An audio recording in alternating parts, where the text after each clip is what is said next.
الحمد لله وحده والصلاة والسلام على من لا نبي بعده. أعوذ بالله من الشيطان الرجيم. بسم الله الرحمن الرحيم. وأتموا الصيام إلى الليل ولا تباشروهن وأنتم عاكفون في المساجد. صدق اللہ العظیم. محترم بزرگان دین اور پیارے اسلامی بھائیوں،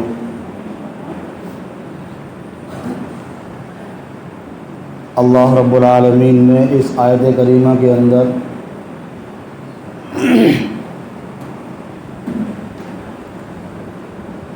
روزے کے بارے میں فرمایا کہ اپنے روزے کو رات تک پورا کرو.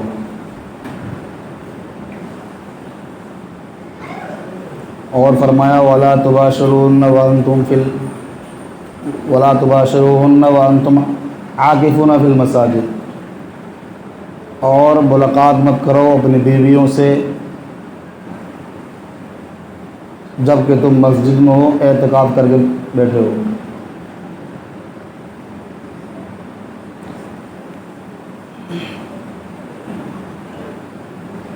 مسجدوں کے اندر اعتکاف کرنے کا حکم بھی اس سے ملتا ہے. اور ایک اور آیت ہے جس سے اعتکاف کا پتہ چلتا ہے.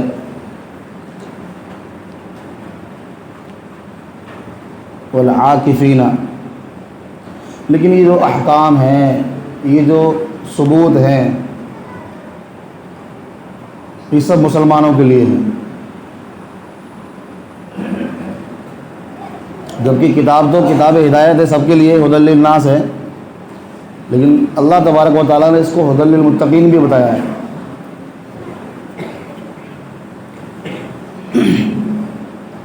لیکن یہ جو احکام ہیں مسلمانوں کی ذمہ داری ہے کہ ان کو پورا کریں، ان پر عمل کریں.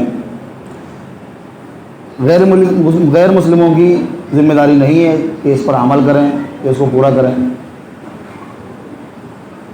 اور نہ ان سے اس بارے میں کوئی سوال ہوگا کہ تم نے اعتکاف کیوں نہیں کیا، صبح کی نماز کیوں نہیں پڑھی، یا روزہ کیوں نہیں رکھا. جبکہ بہت سارے غیر مسلم ہیں جو روزہ رکھتے ہیں، نہ کوئی ثواب ہے، روزہ رکھنے پہ کوئی ثواب بھی نہیں ہے ان کے لیے، اور نہ کوئی گناہ ہے ان کے لیے کہ نہیں رکھا تو گنہگار ہوں گے. کیونکہ جو احکام ہیں شریعت کے، وہ مکلف کے لیے ہیں. مسلمان مکلف ہے.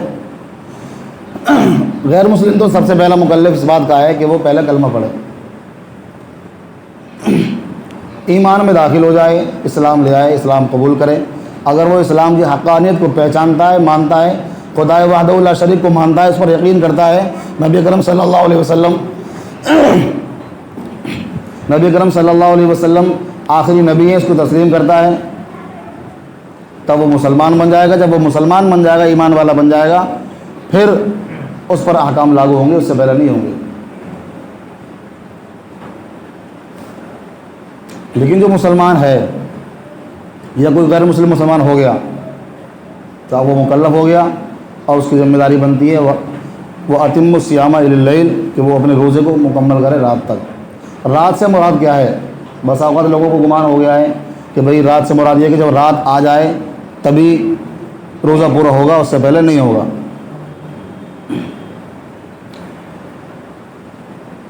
تو ایک اصول فقہ کی روشنی میں ایک بات سمجھاتا چلوں آپ کو. الا سے کیا مراد ہے؟ الا کے معنی ہوتے ہیں تک. الا کے معنی تک. کہاں تک؟ جیسے میں یہاں سے چلا وہاں تک، مسجد سے مدرسے تک، معبود نگر سے جامع مسجد تک، علی گڑھ سے دہلی تک. یہ تک بولتے ہیں. اس تک سے کیا مراد ہے؟ آپ گھر سے چلے مسجد تک، کیا آپ باہر کھڑے ہیں تب بھی مسجد میں ہیں مسجد تک بولیں گے، یا مسجد میں آگے تب بھی مسجد تک بولیں گے؟ اس کو سمجھنا ہے سب سے پہلے. ایک قاعدہ ہے اصولیین کا کہ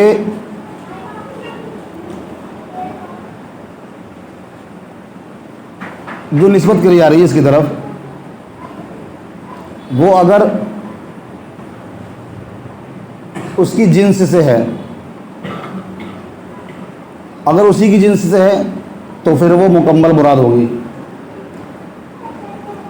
ایک ہوتی ہے غایت، ایک ہوتی ہے مغیّہ۔ آپ کی سمجھ میں نہیں آئے گا، میں اس مثال سمجھا رہا ہوں۔ یہ بتاتے ہیں اللہ تبارک و تعالیٰ کا حکم ہے کہ اپنے ہاتھوں کو دھو کونیوں تک، ہاتھوں کو دھو کونیوں تک، تو کونی دھلیں گی یا نہیں دھلیں گی؟ اس سے سمجھو، صاف صاف سمجھ آئے گا۔ غایت یعنی انتہا، کہاں تک، تو یہ انتہا جو ہے کہاں تک ہے؟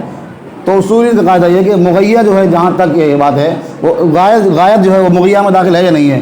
یہ بتائیے کونی ہاتھ کا حصہ ہے یا نہیں ہے؟ ہاتھ دھو کونیوں تک، اب یہ کونی ہاتھ میں ہے یا نہیں ہے؟ اگر ہاتھ میں ہے تو کونی پوری دھلے گی، اور ہاتھ میں نہیں ہے تو کونی کو دھلنے کی ضرورت نہیں ہے۔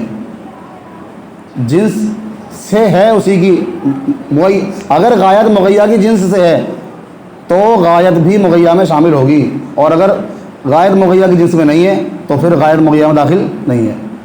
یہ عربی سے قاعدہ ہے، میں اسے سمجھا پا رہا ہوں اس مثال سے کہ اگر کونی ہاتھ میں ہے شمار ہوگی تو کونی بھی دھلے گی، اور اگر کونی ہاتھ میں شامل نہیں ہے تو کونی دھلنے کی ضرورت نہیں ہے۔ سمجھ پا رہے ہیں میری بات کو؟ ایسے ہی رات دن میں شامل ہے یا نہیں ہے؟ اگر رات دن میں شامل ہے تو رات تک رات بھی شامل ہوگی، یعنی جب رات ختم ہوگی تب جا کے روزہ پورا ہوگا۔ اور اگر رات دن میں داخل نہیں ہے، رات دن میں شامل نہیں ہے، تو پھر کیا ہوگا؟ پھر یہ ہوگا کہ جیسے ہی رات کا پہلا حصہ شروع ہوگا، رات کا پہلا حصہ شروع ہوگا، آپ کا روزہ پورا ہو جائے گا۔ آپ کو پوری رات روزہ رکھنے کی ضرورت نہیں ہے، پوری رات روزہ رکھنے کی ضرورت نہیں ہے۔ تو وہ آتم الصیام الی اللیل کا مطلب یہ ہے رات تک پورا کرو، یعنی رات شروع ہونے سے پہلے جیسے رات شروع ہوگی آپ کا روزہ پورا ہو جائے گا، کیونکہ رات دن میں داخل نہیں ہے، دن میں شامل نہیں ہے۔ اور اگر آپ رات کو دن میں شامل کرتے ہیں تو آپ کا جیسے دن کا روزہ ہے صبح صادق شروع ہوتا ہے تو آپ کا صبح صادق پر ہی روزہ ختم ہوگا، پوری رات رکھنا پڑے گا، پوری رات روزہ رکھنا پڑے گا۔ جیسے پورا دن رکھتے ہیں ایسے پوری رات بھی رکھنا پڑے گا، یہ قاعدہ ہے۔ اس اصول سے یہ بات سمجھ میں آ رہی ہے کہ رات دن میں داخل نہیں ہے۔ تو جیسے ہی رات کا پہلا حصہ شروع ہوگا، اور شروعات کہاں سے ہوتی ہے؟ جس طرح صبح ہوتی ہے، صبح کب ہوتی ہے؟ جب صبح کی پہلی کرن ہوتی ہے صبح صادق کی، وہ جب نکلتی ہے، وہ سورج نکلنے میں نہیں نکلتی، سورج نکلنے سے سوا گھنٹہ 1.5 گھنٹہ پہلے نکلتی ہے، سورج نکلنے سے سوا گھنٹہ 1.5 گھنٹہ پہلے۔ جیسے ہی صبح کی پہلی کرن نکلتی ہے، اس سے پہلے صبح کاذب ہوتی ہے، وہ سیدھی لکیر نکلے گی آسمان کی طرف، اس کے بعد پھر ایسی سفیدی نکلے گی جو پورے آسمان میں پھیلتی ہوئی نکلے گی۔ جب پورے آسمان میں پھیلتی ہوئی صبح نکلے گی وہ صبح صادق ہوتی ہے، اور جیسے ہی اس کا نکلنا شروع ہوگا آپ کا دن شروع ہو جائے گا، اور یہ جب اختتام پر پہنچے گی، سورج جیسے ہی غروب ہونا شروع ہوگا تو وہ جو پیچھے سے اندھیرا آنا شروع ہو جائے گا۔ ایسے ہی اندھیرا کب چھا جائے گا؟ جب وہ روشنی جو مغرب کی دشا میں ہوتی ہے وہ روشنی ساری کی ساری ختم ہو جائے گی، اندھیرا چھا جائے گا، بالکل ختم ہو جائے گا، تب آپ کا عشاء کا ٹائم شروع ہوگا۔ اس سے پہلے عشاء کا ٹائم شروع نہیں ہوگا، اس سے پہلے عشاء کا ٹائم تم سوچو کہ مغرب کی فوراً بعد پڑھ لو نماز، نہیں ہو سکتی۔ کیوں نہیں ہو سکتی؟ کیونکہ ابھی عشاء کا ٹائم آیا نہیں ہے۔ عشاء کی نماز کا ٹائم جب آئے گا جب آپ کی رات آ جائے گی، اور رات کب آ جائے گی؟ جب بالکل اندھیرا چھا جائے گا، بالکل اندھیرا چھا جائے گا۔ اور شروعات کہاں سے ہوگی رات کی؟ شروعات وہیں سے ہوگی، جیسے ہی سورج ڈوبے گا رات کی شروعات ہو جائے گی۔ لیکن رات آئی کب ہے؟ آئی جب ہے جب پوری روشنی ختم ہو گئی، اندھیرا چھا گیا، تب رات آئی ہے۔ اور جب سے کب تک رہے گی؟ جب تک صبح کی شروعات نہیں ہوگی۔ تو رات داخل کب ہوتی ہے؟ جب سورج غروب ہوتا ہے، اور ختم ہوتی ہے سورج نکلنے سے پہلے جب 1 گھنٹہ 1.5 گھنٹہ پہلے وہ جو سفیدی شروع ہوتی ہے مشرق کی دشا میں، مشرق کی سمت میں، جب رات ختم ہو جاتی ہے۔ میں اپنی بات سمجھا پا رہا ہوں؟ تو رات کہاں سے شروع ہوتی ہے، کہاں پر ختم ہوتی ہے، اس سے آپ کو اندازہ ہو جائے گا کہ روزہ کب سے شروع ہوتا ہے۔ جب سے شروع ہوتا ہے جب جیسے صبح نکلنا شروع ہوئی ہے، دن نکلنا شروع ہوا ہے۔ دن جو نکلتا ہے سورج نکلنے بھی نہیں نکلتا، یاد رکھو۔ لوگ سمجھتے ہیں کہ سورج نکلے گا تبھی دن نکلے گا، سورج نکلنے سے سوا گھنٹہ پہلے 1.5 گھنٹہ پہلے دن نکل جاتا ہے، صبح صادق ہو جاتی ہے۔ اور مسلمانوں کی گنتی میں وہی آتا ہے. اب چاہے کوئی کچھ مراد لے لے، لیکن مسلمانوں کو چاہیے کہ اپنی صبح کی شروعات کہاں سے کریں؟ صبح صادق سے کریں. کہاں سے کریں؟ جو لوگ اپنی شروعات 10 بجے سے کرتے ہیں وہ اپنا بیڑا غرق کر رہے ہیں. جو صبح کی شروعات 10 بجے سے کر رہے ہیں نا وہ اپنا بیڑا غرق کر رہے ہیں. ایک مفتی صاحب نے سعودی عرب کے مفتی صاحب نے فتویٰ دیا باقاعدہ کہ جو شخص الارم لگا کے سوتا ہے کہ میں صبح 8 بجے اٹھوں گا، 9 بجے اٹھوں گا، 10 بجے اٹھوں گا اور کام پہ جانا ہے، تو اس نے یہ مان لیا کہ میں صبح فجر کی نماز نہیں پڑھوں گا. جس مسلمان نے یہ ٹھان لیا کہ میں صبح 10 بجے اٹھوں گا الارم لگا کے، 8 بجے اٹھوں گا الارم لگا کے، یہ مان لیا کہ مجھے فجر کی نماز نہیں پڑھنی ہے، تو اب وہ انسان جیسے الارم لگایا نا، سیٹ کیا اس نے، فوراً وہ بندہ کافر ہو گیا. کیا ہو گیا؟ یہ فتویٰ دیا انہوں نے. کیوں دیا؟ کیونکہ اس نے یہ ٹھان لیا کہ مجھے نماز نہیں پڑھنی ہے، نماز نہیں پڑھنی. اس نے نماز چھوڑنے کا پکا ارادہ بنایا ہے کہ صبح کی نماز مجھے نہیں پڑھنی. تو یہ بہت بڑی بات ہے.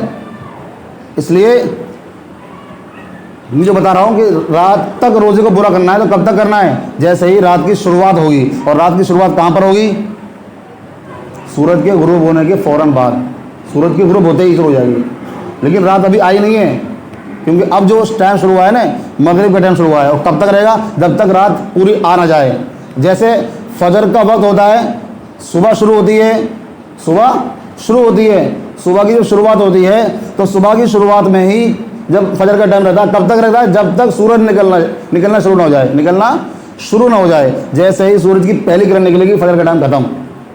اب اگر کوئی نماز بھی پڑھ رہا ہو اس کی نماز نہیں ہوگی. نماز پڑھ رہا ہو اس کی نماز نہیں ہوگی. کیوں نہیں ہوگی؟ کیونکہ وقت ختم ہو چکا.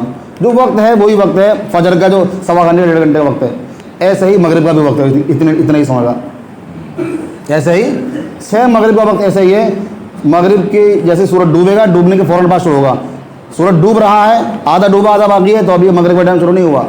مغرب کا ٹائم جب شروع ہوگا جب پورا سورج ڈوب جائے گا، جب پورا سورج غروب ہو جائے گا، جب مغرب کا ٹائم شروع ہوگا. اور جب ہی آپ کے روزے کا ختم ہوگا، اختتام ہوگا. جب آپ کا روزہ ختم، مغرب کا ٹائم شروع، آپ افطار بھی کر سکتے ہیں اور مغرب کی نماز بھی پڑھ سکتے ہیں. مغرب کی نماز پڑھنے کے بعد آپ تب تک پڑھ سکتے ہیں جب تک وہ جو اندھیرا ہے وہ چھا نہ جائے.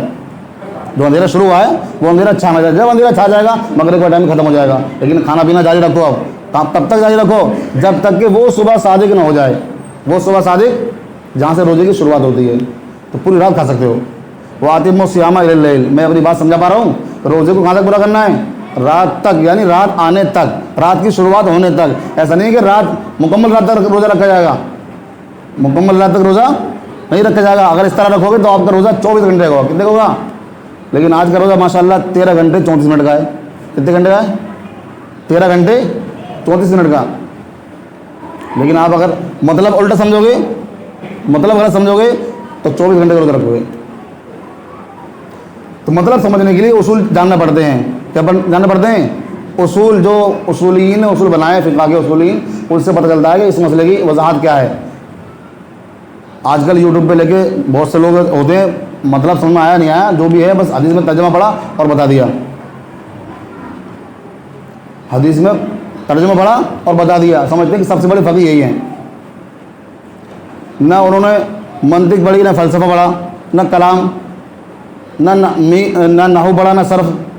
کچھ علم حاصل ہے ہی نہیں کہ کس یہ سارے علوم ہیں، یہ حاصل کرنے پڑتے ہیں. یہ کیوں حاصل کرنا پڑتے ہیں؟ یہ تمام علوم حاصل کرنے پڑتے ہیں تاکہ ہمیں کلام پاک کا ترجمہ سمجھ میں آ جائے کہ اس لفظ کا ترجمہ، اس سے مراد کیا ہو سکتی ہے. مفسرین نے اس کا جو ترجمہ کیا ہے وہ کیا کیا ہے، اور بہترین ترجمہ کون سا ہو سکتا ہے؟ جو ہم کریں وہ ہوگا، جو صحابہ کرام کر کے وہ ہوگا. صحابہ کرام کر کے جو نبی کے شاگرد ہیں بلا واسطہ، انہوں نے جو ترجمہ کیا وہ بہترین ترجمہ ہے. انہوں نے جو بتایا ہے وہی ترجمہ ہے، وہی تفسیر ہے. تو ہمیں وہ صحابہ والی تفسیر لینی چاہیے. لیکن آج کل یوٹیوب پہ بیٹھ کر کے لوگ اردو کا ترجمہ کریں گے اور آپ کو الو بنائیں گے. کیا کریں گے کہ دیکھو حدیث میں یہ لکھا ہوا ہے، صحیح حدیث ہے، حدیث صحیح ہے، لیکن جو تم ترجمہ کر رہے ہو نا وہ گھما رہے ہو، اس میں آپ ڈنڈی مار رہے ہو. اور ایسی ڈنڈی مار رہے ہو کہ سامنے والے جتنے آپ کے ویورز ہیں، سننے والے ہیں، سامعین ہیں، دیکھنے والے ہیں، وہ سب کے سب گمراہ ہو رہے ہیں. اس لیے ایسے لوگوں سے پرہیز کرنا چاہیے. میں نے جو بات بتائی تھی واتم الصیام الی اللیل, رات تک پورا کرو روزے کو, تو رات تب شروع ہوتی ہے, مغرب کی نماز کا وقت ہوتا ہے, رات شروع ہو جاتی ہے. اور جب ہی آپ روزہ افطار کر سکتے ہیں, جب تک روزہ رکھ سکتے ہیں. اور کوئی جو چاہے کہ بھائی مجھے لمبے رکھنا ہے تو بھائی 24 گھنٹے کا رکھ لے, بھائی کوئی زبردستی نہیں اس کے لیے, 24 گھنٹے کا رکھ لے, کوئی زبردستی نہیں اس کے لیے. بہرحال اللہ تبارک و تعالیٰ کو صحیح سمجھ عطا فرمائے. اور دوسرا جو میں نے بتایا تھا, ولا تباشرون وانتم عاکفون فی المساجد, کہ صحبت اختیار نہ کرے کوئی مسجدوں میں اعتکاف کر جو بیٹھا ہو. تو دیکھو اعتکاف کے انسان مرد جو ہے مسجدوں میں اعتکاف کرتا ہے, مستورات جو ہیں گھروں میں اعتکاف کرتی ہیں. صحبت کرنے کا مطلب یہی ہے کہ کوئی ایسا کام نہ کرے جس سے آپ کا اعتکاف فاسد ہو. جیسے روزہ فاسد ہو جاتا ہے تو اعتکاف بھی ختم ہو جاتا ہے. اگر روزہ ٹوٹ جائے گا, معتکف کا جو شخص اعتکاف کیے ہوئے ہیں, چاہے وہ گھر میں مستورات کوئی اعتکاف کیے ہوئے ہیں یا مرد مسجد کے اندر اعتکاف کیے ہوئے ہیں, اگر اس کا روزہ ٹوٹ گیا تو اس کا اعتکاف بھی ختم ہو جائے گا. اس لیے اللہ تبارک و تعالیٰ ہم سب کو اعتکاف کرنے کی بھی توفیق عطا فرمائے. جتنا ملے کم سے کم ایک دن کا, ورنہ آخری عشرے کا کرتے ہیں. جو شخص آخری عشرے کا اعتکاف کرتا ہے اللہ تبارک و تعالیٰ اس کو 2 حج 2 عمروں کا ثواب دیتا ہے. اور جو شخص ایک دن کا اعتکاف کرتا ہے اللہ تبارک و تعالیٰ اس کے اور جہنم کے درمیان میں 3 خندق بنا دیتا ہے. اور ایک خندق کی مسافت کتنی ہے, ایک زمین سے لے کر آسمان تک. تو 3 خندقوں کی مسافت کتنی ہوگی, 3 زمین 3 آسمان, 3 زمین 3 آسمان. اور جو 10 دن کا اعتکاف کرے گا کتنے ہوئی, لگا لو حساب میں جتنے نصیب ہوگی. بہرحال جو اعتکاف کرے گا اس کے لیے فضیلت ہے, ہر کسی کے لیے نہیں ہے. گھر بیٹھے بیٹھے تم سوچو کہ ہمارے تاؤ بیٹھے ہوئے اعتکاف میں, ہمیں مل جائے ثواب, ایسا نہیں ملے گا. اعتکاف میں جو بیٹھے گا, چاہے تاؤ بیٹھے تم بھی بیٹھ جاؤ, 10-15 بیٹھ جاؤ, 10-15 جتنے بھی لوگ بیٹھیں گے سب کو ثواب ملے گا. لیکن اگر کوئی نہیں بیٹھے گا پوری بستی میں سے, تو پوری بستی اس ترک سنت کی گنہگار ہوگی, پوری بستی اس سنت کو چھوڑنے کی گنہگار ہوگی. اس لیے منیمم ایک آدمی ضرور بیٹھے یہ سنت ادا کرنے کے لیے, ورنہ زیادہ زیادہ جتنے چاہیں بیٹھ جائیں. اللہ تبارک و تعالیٰ ہم سب کو عمل کی توفیق عطا